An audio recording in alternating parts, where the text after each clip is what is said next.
Hello Amstrad fans, and I hope you had a good Christmas and New Year's. Well, I'm back with another Amstrad Longplay review, this time for a Smash TV coin-op classic conversion to the AMSTRAD CPC. Let's just get the title screen loaded and music.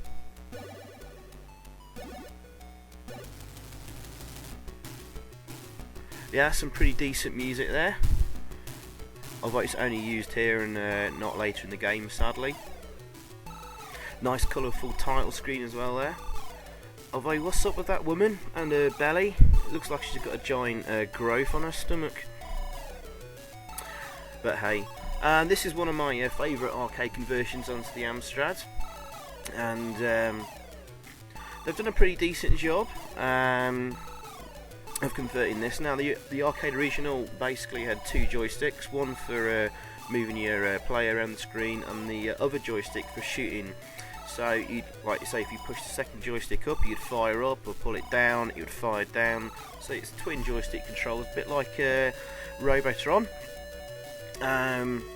which coincidentally was one of the earlier games made by the programmer of Smash TV, Eugene Jarvis. He was responsible for Robotron 2084, and then later on in it was 1990 he made Smash TV with a couple of the Mortal Kombat programmers from Midway, and it was a smash hit. The game itself was extremely violent for its time anyway, lots of flying limbs and eyeballs and all sorts going on. And it was kind of like loosely based on the Running Man film starring Arnie. Now you see here it's programmed by Dave Perry and Nick Bruty of Probe Software. The pair of them, they did some really fantastic games for the AMSTRAD, like Savage, Tranter and Dan Dare 3. They really knew how to make the AMSTRAD sing.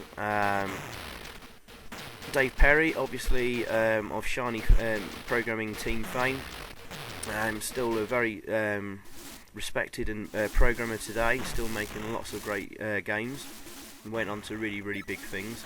He's a programmer here, and he always managed to get really smooth scrolling and really fast sprites moving around the screen. And his partner Nick Bruty, who does the graphics in all his games, always managed to get some really gorgeous, colourful graphics for the AMSTRAD. And as you can see, it moves at a lightning fast pace, very smoothly. Tons of sprites on the screen and explosions, some really nice meaty sound effects as well, and lovely use of colours there. And it's one of my, as I said before, it's one of my favourite conversions to the AMSTRAD. It's still a really good fun game to pick up and play years later. I had great fun playing this and getting through to the end.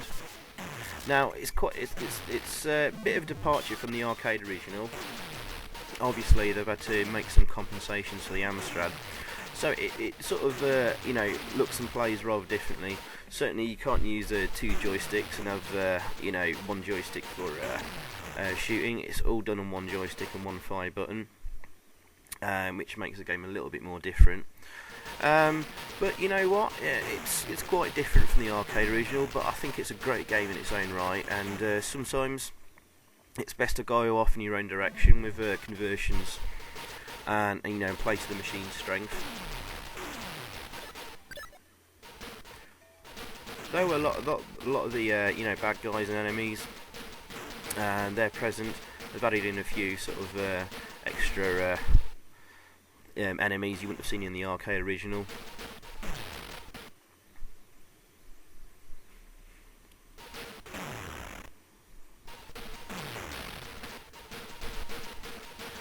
These flying saucers are real swine.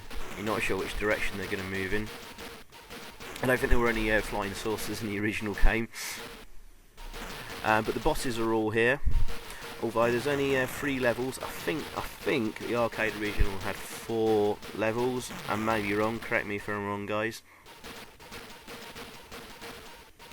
And also that's missing on the arcade original, I think on the Commodore 64 version as well, is like if you collect 10 keys per stage, on the very final stage before you meet the boss, you can go into another room, which is called the Pleasure Dome.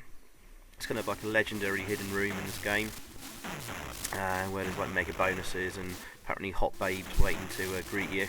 I've never actually seen it. I was pretty rubbish at the arcade original. I mean that was notorious for being overly difficult in the first place anyway. But that's missing on the AMSTRAD version and the Specky version. Possibly the Commodore 64 version does have it. The Commodore version's a lot more faithful to the arcade original. A lot of the enemy sprites are, are pretty similar. Same with the weapons and pickups and stuff. There's mines in the game. There's no mines in the AMSTRAD and Spectrum versions, which again both versions are very similar. Both programmed by the same team. Obviously the main difference between the AMSTRAD and Spectrum version is AMSTRAD's again a lot more colourful. Spectrum version's very slightly faster, but I mean this game's already moving at a lightning fast pace anyway. Any faster and that would be pretty mental. I think the Spectrum's got an additional sort of opening sequence as you run out into the plane area. The weapon pickups in this game are really great. The freeway shooting weapon, that's just absolutely spot on. You can make some great damage with that. Pick that up, that nukes the screen rather nicely. And the rocket launcher weapon, that makes it, it's a massive, great devastation you can cause with that.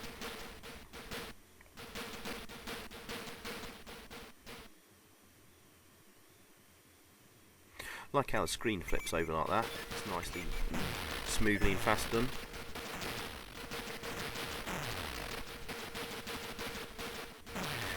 Those sort of dot-like enemies, they do appear at some point in the arcade game. I do remember seeing them. I think they appear on alongside the first boss or just before the first boss, Mutoid Man. Oh yeah, pick up those heart-shaped icons. They give you more life. Believe me, guys, you're going to need it. You get a generous number of lives to start with. Was it 6 or 7 to start with? I can't remember.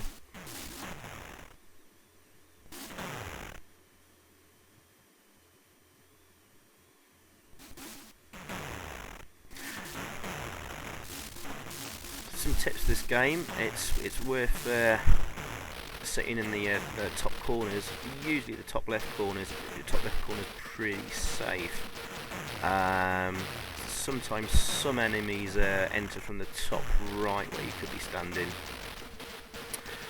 There's the sort of space invadery type aliens, you'll probably see them later. And fire diagonally, and you can usually sort of get rid of a lot of guys. Watch out for the shrapnel from him. I muffed that up there.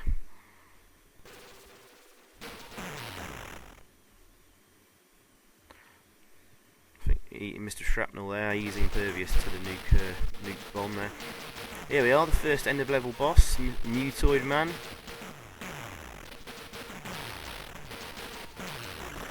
What you need to do is stick in the bottom corners and wait until you get the eye pickup icon, that one there. That will give you temporary invulnerability. And just position yourself diagonally just out from the corner, and you should, for most of these bosses, you should avoid their fire they're shooting at you. Pick up weapons as soon as you can. Either one are fine. Unlike the arcade version, the Commodore version is like limbs don't start flying off bit by bit and his head disappear. We just get a nice big meaty explosion, which is fine.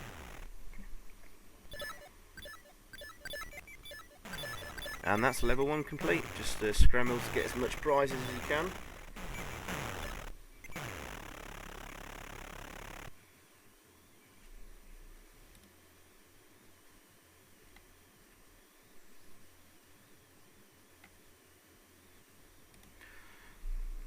VCR bonus. How many VCRs can one man have? Cash bonus did pretty good there. Now, I tend to avoid the you saw a map there showing you where the sort of like special prize room is.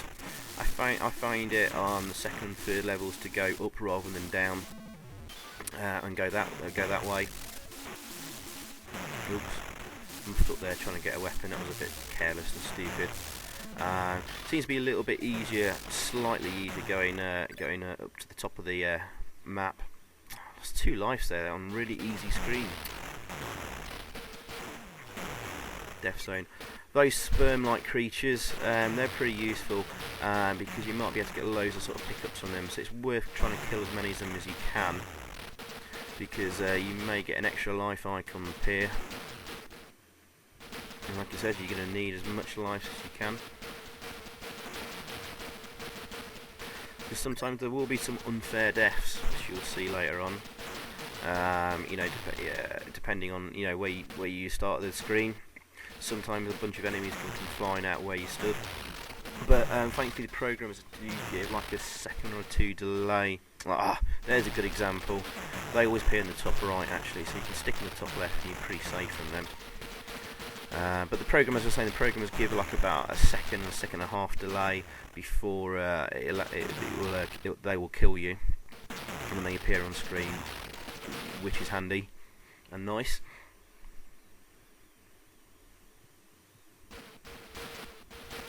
So yeah, we're going to go up. Oh, Cobra Death. I'll watch out for the second one that appears. There you go. A bit unfortunate. But yeah, man, this game is so much fun. I mean, it's so simple. I mean, basically it's Robotron 2084 updated 10 years later or whatever. Just getting a little bit of slowdown there. Not much though. It does very well with the number of sprites on the screen. Just giving credit to Dave Perry. But yeah, this is just such simple fun. And you can just pick up this game, dive straight in, and have great fun blasting away.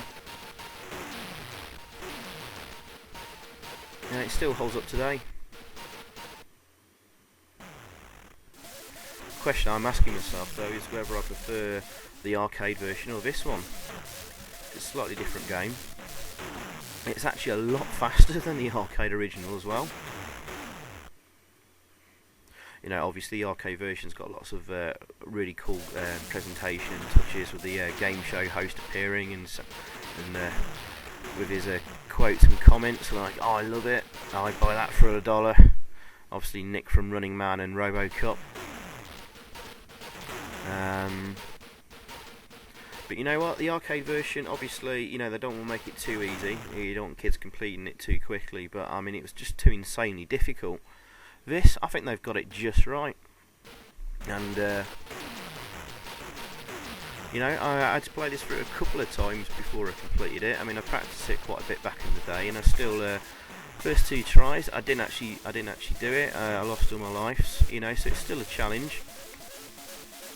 You've really got to concentrate hard and be on top of your game. Especially, having one joystick and one fire button. And especially these orbs as well. They bounce around the screen randomly. And they can be a bit of a nightmare. If you don't have a special weapon. Oh, can we get to that extra life? Oh well. It's worth trying because you still pick it up after you die. Gain nothing, lost nothing. Do you know what? I probably have more fun playing this than the arcade version. I'm being honest. So, well done AMSTRAD.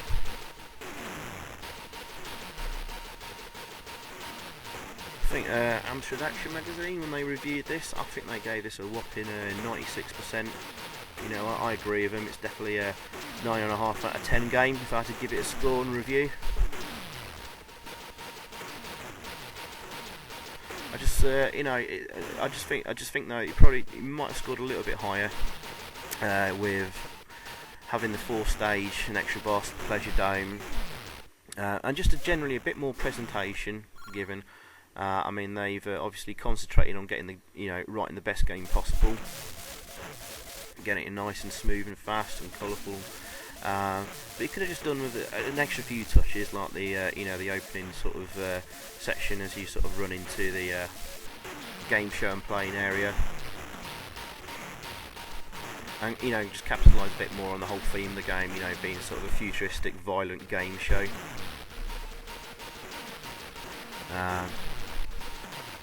But you know, I'd rather have a better game than a crap game with lots of nice presentation and touches. You can watch a demo if you want for that. Playability's where it counts. This has got it, and you know, gorgeous gameplay and sprites and playability to boot.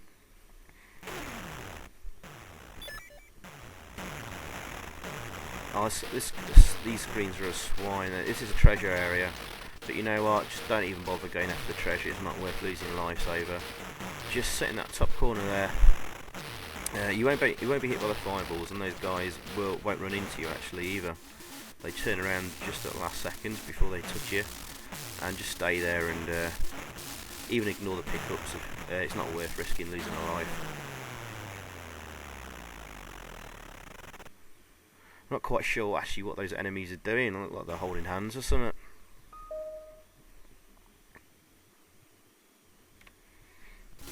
Oh well, it takes a fair amount of hits to kill them. And watch out in this section. I think there's at least two of each green and brown snakes to appear on here. You really need to get a weapon as quickly as possible to get through this one. Maybe it's the latest screen where there's about 4 of them on appear.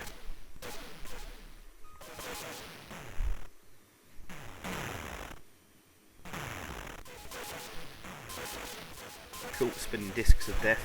Oh, here they are. Here's some more. Thankfully we've got a three-way shooting weapon.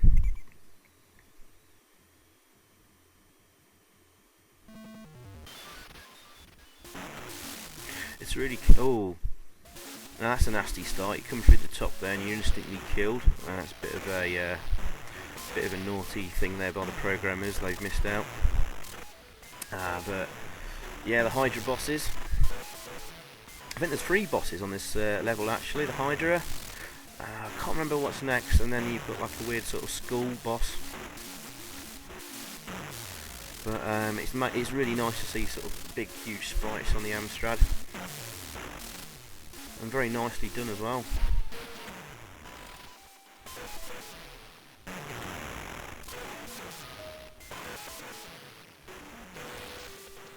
Yeah, get those eye icons as soon as you can.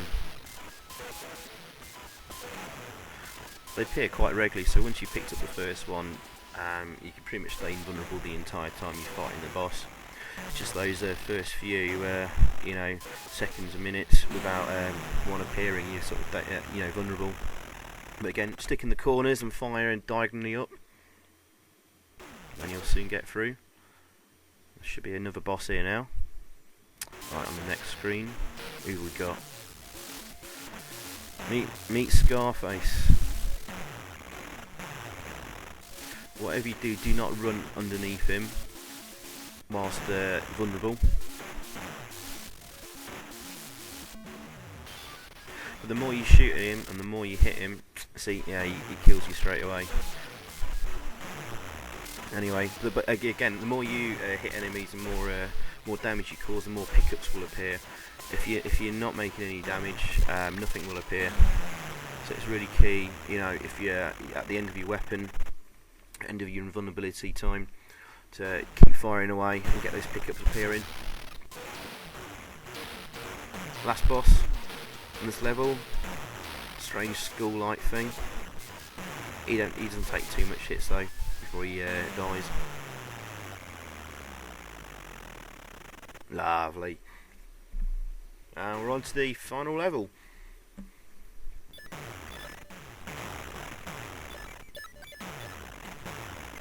I was dozing there, I think I was just getting a drink. Missed out some prizes there, never mind. Who cares about points though?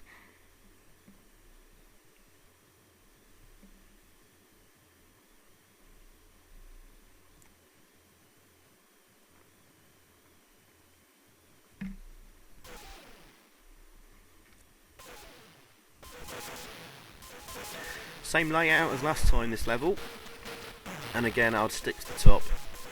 Slightly easier I found, but I'm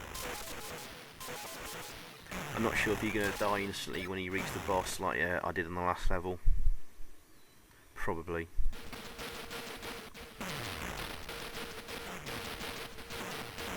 You may lose a life anyway, but I find it slightly easier. So kill as many of those spoons as you can. The more pickups you get.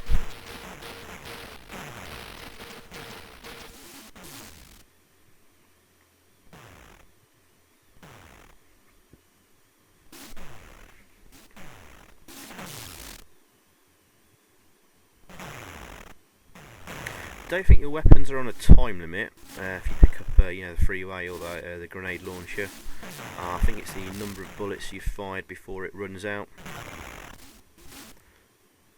So you can hold on to them for the time being. Ooh, just get to that nuke bomb at the top there. No, we're trapped. There's damn looks like Space Invaders. Get to the top corners. Ooh. That's dealt with Mr. Shrapnel. Ah, that was a bit of a cheap death.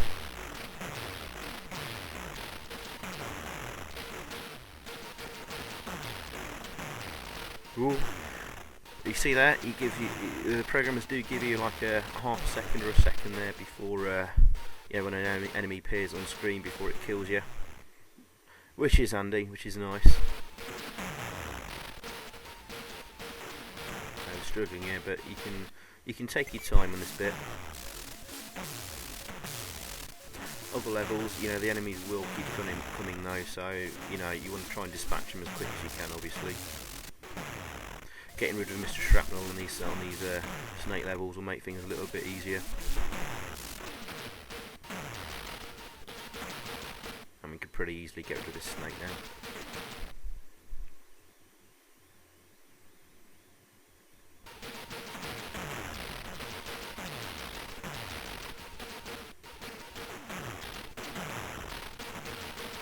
Get rid of that first tank, and you might be able to sneak getting rid of that second tank if you haven't got a weapon, and then we can just sneak by to the top there and avoid their rockets they're firing.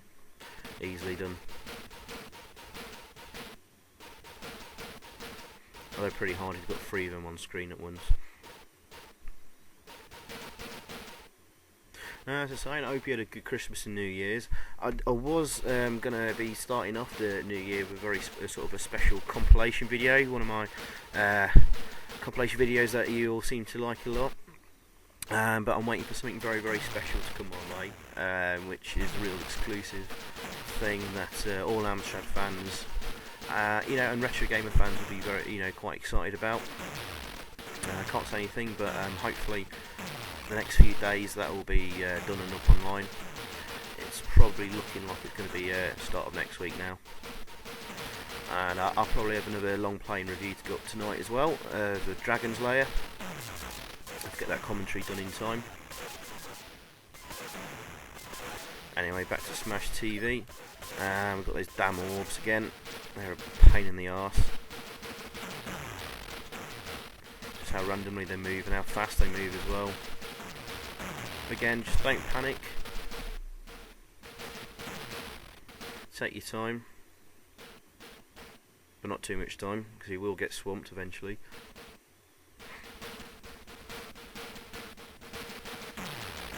These things get to the top left, fly diagonally down, and you can stick there and they won't touch you. There's no shrapnel and no bullets that will kill you from them.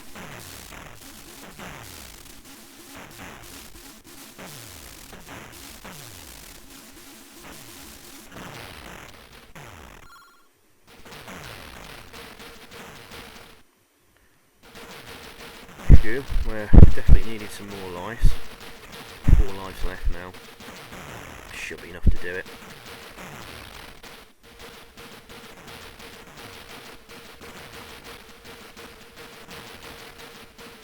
So we're coming to the last 5 minutes of the video. Yeah, another life. I wasted it by trying to get to that invulnerability icon. Don't remember where I should go. Oh, these damn things.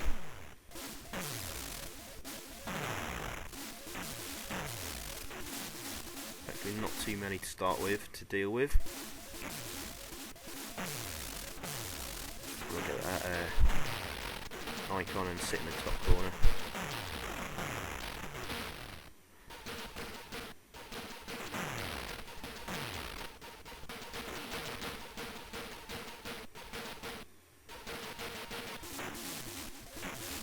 Those enemies are pretty dumb though, they just move left and right. You know, in the arcade original they do actually sort of like come at you and follow you around the screen. So there's not much, you know, artificial intelligence sort of gone into the enemy AI. They've all got pretty much set patterns.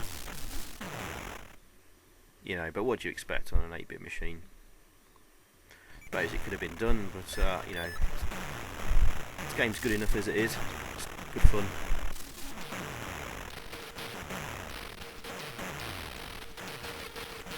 And again, on these sections, just stick in the top right corner, fire down left. Just shooting one of them things will kill all three of them eventually. And those are the ones running about the screen won't kill you. Won't get that far to touch you.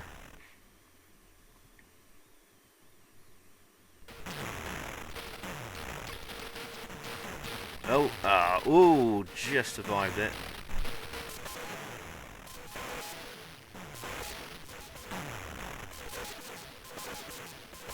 Oh, wicked! 2 extra lives.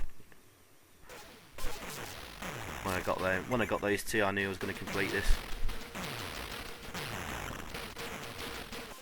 Luck and random when you know, extra lives appear, so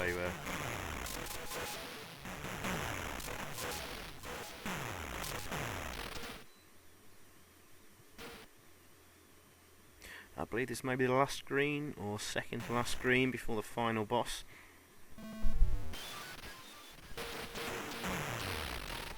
Haha, cheap death again like last time, but oh well, I think we've got enough to get through.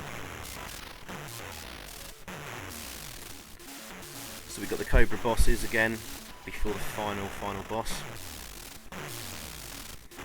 I believe this should be the game show host.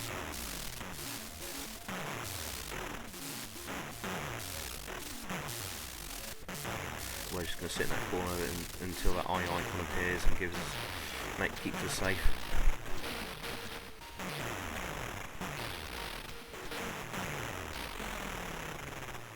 Like I said before, the more damage you get on the bosses, the more icons appear.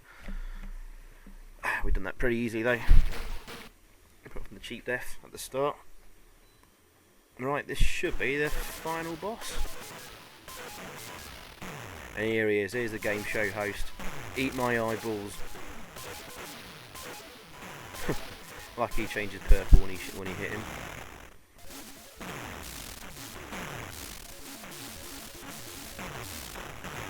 Nice they kept the humorous messages popping up before the start of levels and bosses and stuff.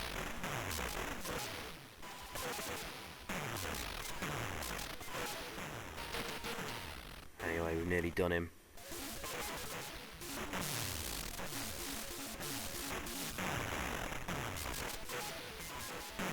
Oh, it's so cool to see huge big sprites on an AMSTRAD moving nicely around the screen. Ah, and there we go, we've done it. We've completed Smash TV. Lovely explosion. I'll collect a final bunch of prizes. And you can see what the completion screen is.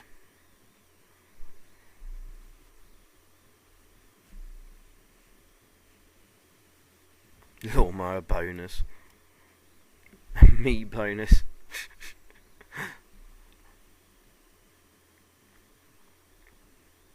So, what's our reward? Sadly, just a very, very simple text screen. Congratulations, you've graduated the elite ranks of Smash TV survivors. You're a great Smash TV player, but that's the easy bit over. which I think means basically the game just loops and starts again. I'm not playing it through again just to see if anything different happens. I don't think it will. But anyway, thanks for watching. It's a 9.5 out of 10 game. Hope you enjoyed it, and see you on the next video. Cheers, bye.